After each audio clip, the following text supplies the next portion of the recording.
Hi guys, welcome to a video about how to create photorealistic images for your output 7.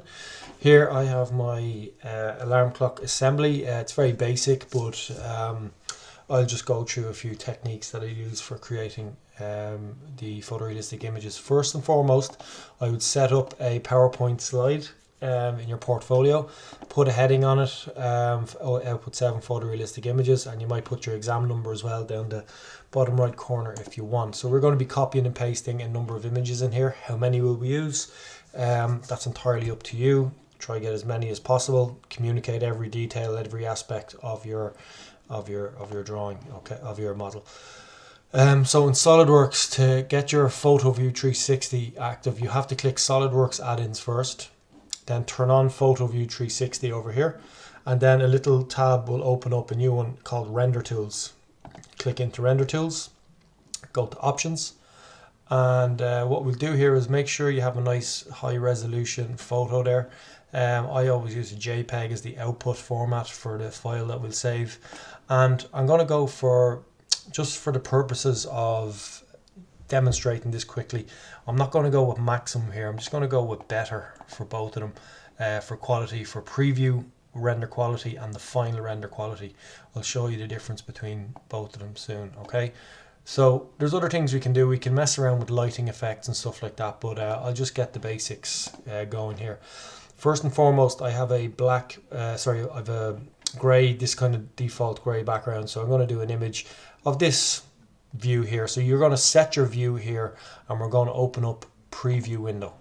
Okay, it takes a second for it to open, and what you'll see in the preview window here is exactly what you'll see on the SolidWorks view that you just chose, but in a more realistic manner. So you can see it starting to render there. You can see that there's a bit of reflection, there's some shade and shadow there and stuff going on. Down the bottom right, you'll see a percentage bar to tell you how much it's been done. Let it get to 100%.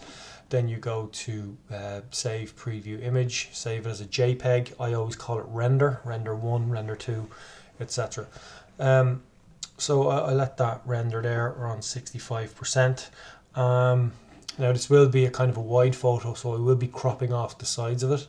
And I'm going to play around with a couple of different other types of backgrounds as well that we can use.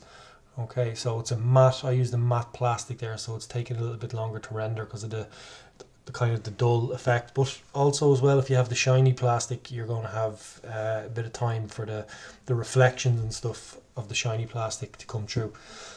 So you can see it's rendering quite nicely now. We'll just let it get to its maximum, so around 78%. Just while I'm waiting on that, I might insert a text box here now. We're going to annotate the pictures, and what I used Congenial Black as my font there, so I'll go Congenial Black. And we'll just call this isometric pictorial view. Okay, I'm going to make this smaller. Make it red, center it, put a little shadow on it. I'm just waiting for my image now. Okay, so we're on 95%. It's looking good here.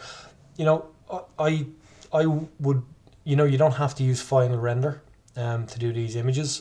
You can use this preview window to do it. I think the quality can be good enough for it. I'll show you the difference between a final render now in a second and this. We can compare them side by side. Okay, so it's on nearly on 95%, 100% there, so we'll just let it keep going.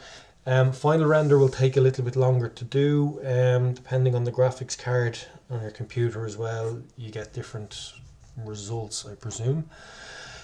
So it's just that last little bit there now. It's trying to do it. You can see up the top here there's a little bit of I don't know what you'd call that up there, but maybe with the final render you won't get that. Okay, so it's done. So save preview image. Now sometimes this happens. You'll see that the image is being disturbed a little bit. I'm going to save this on the desktop as render 1 as a JPEG. Sometimes this happens. I'm going to go look for that image on the desktop. I don't know why that happens. Yeah, you can see that there, which is really annoying. But listen, I'll just take this picture anyway. Let's pretend it did come out right.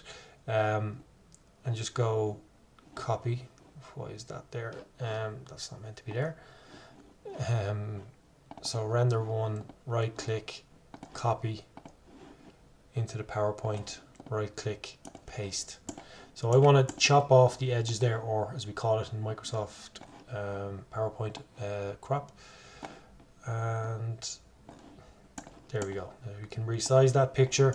We can do things with there, like we can rotate it, we can put picture styles on it. I think I'll use, there's one with a nice little shadow background somewhere. I can't remember which one it is. There it is there. You can put a border, you can leave it like that, or you can put a border on it.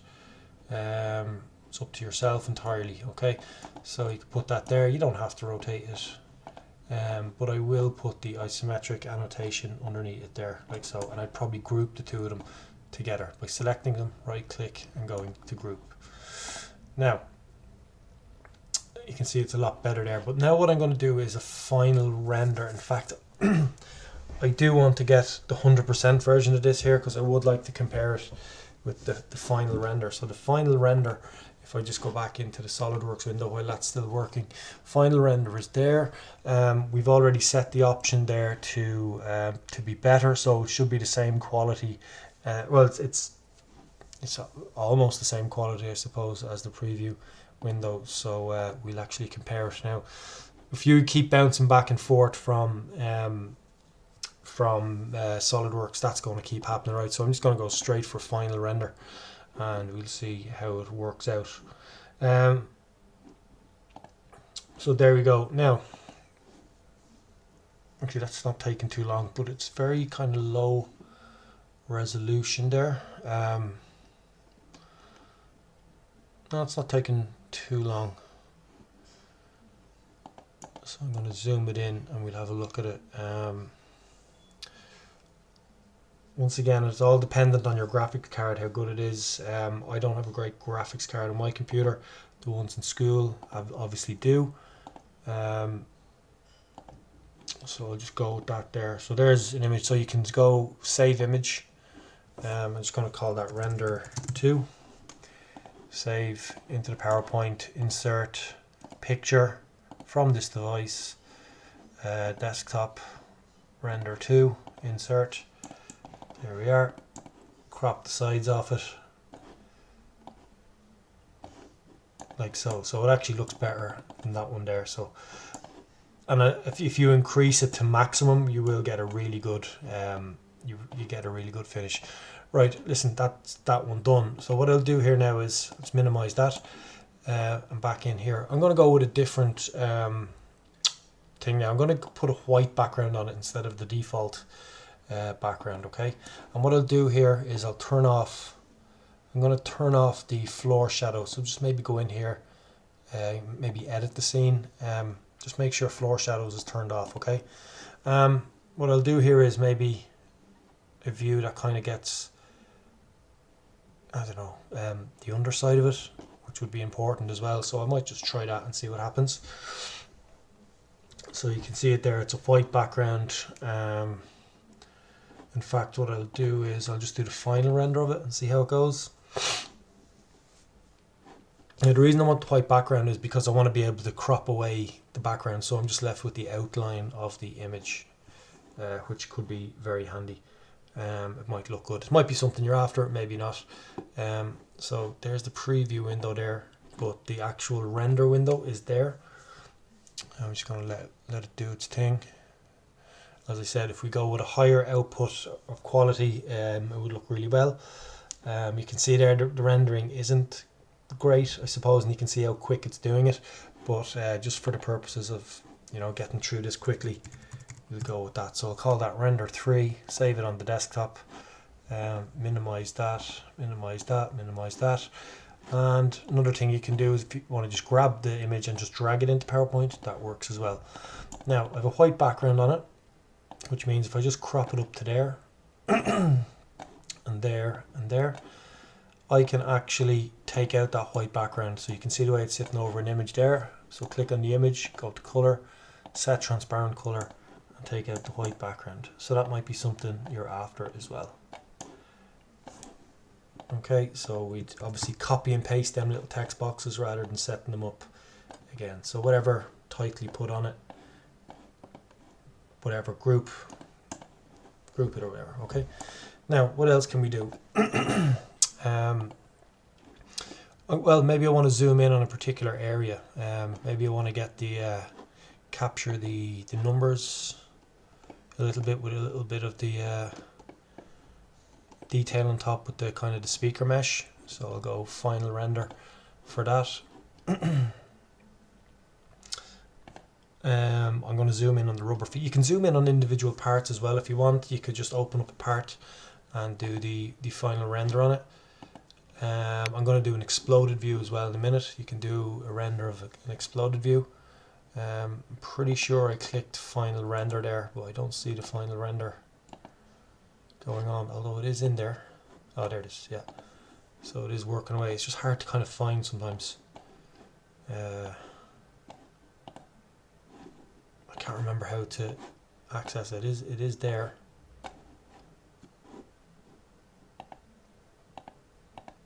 Which is annoying. There we are. Okay, so nearly done. There it is. Once again, this is really annoying, so save the image, render 4, save it on the desktop, insert it into the PowerPoint, so render 4, crop it, etc. and rename it and do what you have. I don't have a lot of detail on this because it's a very basic model. So what I might do is I'm going to show you how to put a scene on the background. Now, this is really annoying me because I can never remember how to do that. Right, okay, so a scene. So I'm going to turn on my my floor shadows again, and my preview window I need open.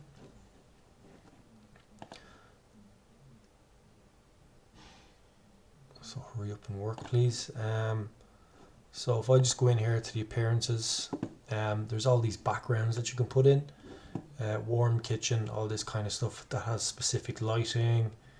I'll click on office space, can have a look at that, see how it looks in there. So you can see there's a nice bit of shadowing going on there, etc. What I might do is just zoom in on maybe couple of the feet there.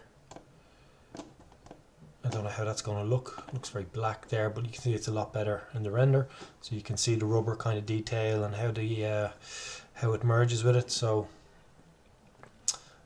you know, that's another thing you could do. So let's say save image for that. I don't care if it's finished or not. Render 5, desktop, minimize. So it's going to come in that condition there. Could maybe crop off some of it if you wanted.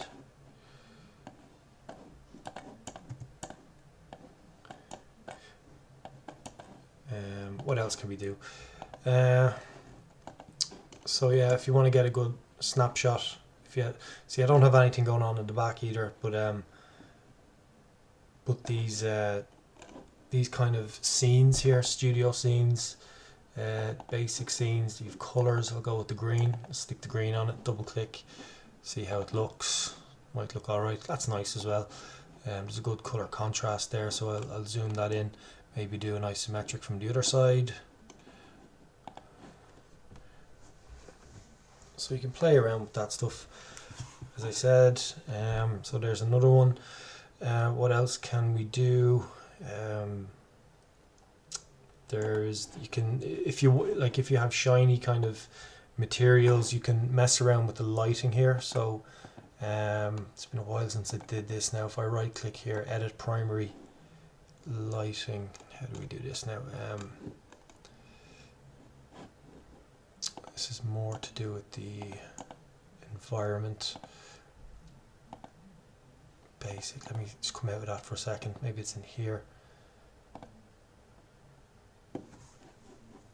Maybe you can't do it in the scene. Oh, sorry, yeah, these directional lights here, so turn it on, and then we can edit them, I think. Edit directional lights. So you can see here now, like sometimes with shiny materials, that's not really affecting it too much. You can change the angle. Now that's a bad example. You can see the front of it is kind of illuminating there a little bit.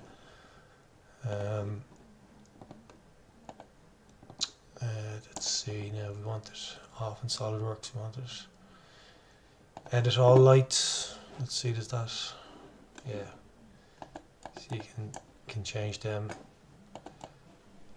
It might be of interest to you, it might not be. You can always go in here and have a look and see how the light is bouncing off it there. So I'm going to show you the exploded view now. I'm going to come out with that altogether. So yeah, that's kind of what's going on in the background there. I'm going to put another scene on it. Let's go with something else. I don't know how that's going to look, but not too bad. Pitch black rooftop. We'll go with a rooftop. See what that looks like. Okay, I'm going to use that for the crack. I'm going to show you how you can do the exploded view. So go into your configurations here, your exploded view, stick it on like that, and then you can obviously go into your photo view 360. If you want to do a close-up maybe of you can't see it here, but the lip and groove feature there, that looks a lot better there now. I'd probably use that as an image. You can see how it fits together. So imagine save, preview, throw it in.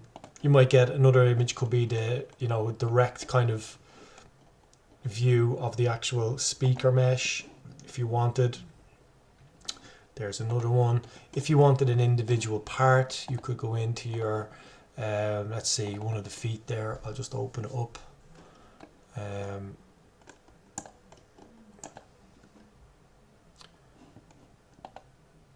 Let's see now, it's just struggling a little bit just to catch up.